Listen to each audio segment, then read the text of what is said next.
If you're in the real estate world, you're checking the treasury market religiously. It's funny, the first thing I probably do every single day when I wake up is I check Pensford letter to see what's going on pertaining to the treasury market, the debt market. I don't know if you can relate to that, but it's just the nuances. If you're an investor in the investment space, kind of like us, if you're a stockbroker, so on and so forth, you just check different indicators. Yeah. So the funny thing is if you want a solution to that problem, then you could just become a floating rate borrower, because it's actually it's a little bit counterintuitive, but the reality is if you're a floating rate borrower, then your rates are more stable on a day-to-day basis. Which is funny to say because obviously the whole thing about floating rate debt is the volatility associated with your rate floating.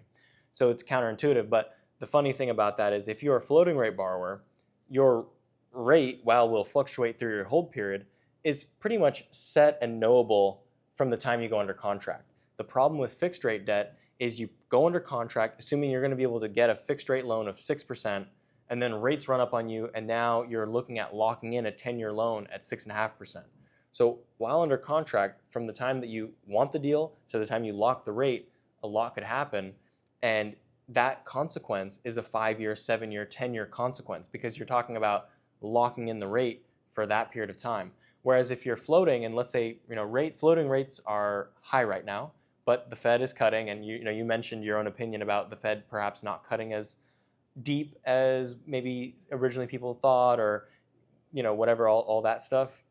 But there is consensus that the Fed will cut rates. So if you are a floating rate borrower, you could close on a deal today knowing positively or happily that your rate's going to come down over your hold period. Whereas if you get caught in a bad timing where you have to fix and close on a fixed rate loan when the rates kind of just popped up high, 20 bips too high, you're stuck with that high loan for the next 5-10 years. So we as sponsors, I would argue, bear the biggest brunt of that floating rate risk. And I should be careful with my words because I don't mean floating rate risk. I mean treasury volatility in anticipation of locking our interest rate.